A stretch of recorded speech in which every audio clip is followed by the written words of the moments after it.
ترکی میں قائم اس عمارت کو جہنم کا راستہ کیوں کہا جاتا ہے اور کوئی بھی اس کے قریب جائے تو فوری کیا ہوتا ہے؟ تفصیل جان کر اب کی بھی آنکھیں کھلی کی کھلی رہ جائیں گی۔ ترکی میں 7 سال قبل دوبارہ دریافت ہونے والے تاریخی جہنم کے دروازے سے کوئی زندہ واپس کیوں نہیں آتا؟ سائنس دانوں نے اس کا راز معلوم کر لیا۔ ترکی کے قدیم شہر ہائیریپولس میں واقع گیٹ ٹو ہیل کے بارے میں قدیم دور سے یہ ڈرا دینے والی بات مشہور چلی آ رہی ہے، جو بھی اس کے اندر جاتا ہے زندہ نہیں لوٹتا۔ سائنس دانوں نے آخرکار اس کی حقیقت معلوم کر لی ہے۔ جہنم کا یہ دروازہ 2013 میں ترکی میں دوبارہ دریافت ہوا تھا۔ اس کے متعلق کہا جاتا تھا کہ یہ دوسری دنیا کو جانے والا راستہ ہے اور جو بھی اس کے اندر گیا واپس نہیں آیا۔ یہ پتھر سے بنا دروازہ ہے جو ایک چھوٹے سے غار نما کھو کی طرف جاتا ہے۔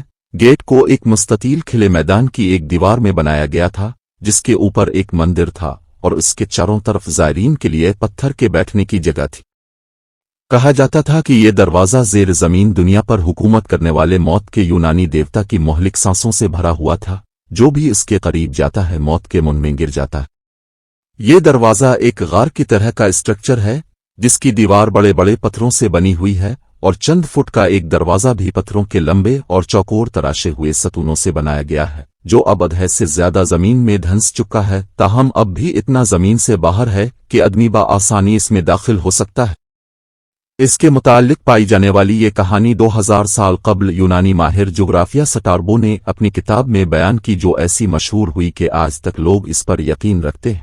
دراصل اس دروازے کے اندر ایسا گھپ اندھیرا ہے کہ اندر کچھ بھی نظر نہیں آتا۔ کہا جاتا ہے کہ یہ گڑھا قدیم زمانوں میں یونانی لوگوں نے دیوتاؤں کے لیے قربانیاں دینے کی غرض سے بنایا تھا۔ اب سائنس دانوں نے معلوم کر لیا ہے کہ اس دروازے کے اندر بہت گہرائی ہے اور آب و ہوا بہت نمی والی ہے اور اس میں کاربن ڈائی آکسائڈ کی مقدار اتنی زیادہ ہے کہ کوئی بھی چیز اس میں زندہ نہیں رہ سکتی۔ رات ہوتے ہی اس دروازے کے اندر کاربن ڈائی آکسائڈ کی سطح بہت بڑھ جاتی ہے۔ German university of Duisberg Usain کے ماہرین کے مطابق اس دروازے کے اندر کئی پرندے اور جانور رسیوں کے ساتھ باندھ کر پھینکے گئے اور سب کے سب مردہ حالت میں باہر نکالے گئے۔ ان کی پوسٹ مارٹم رپورٹ سے معلوم ہوا کہ ان کی موت کاربن ڈائی آکسائڈ کی زیادتی کی وجہ سے ہوئی ہے۔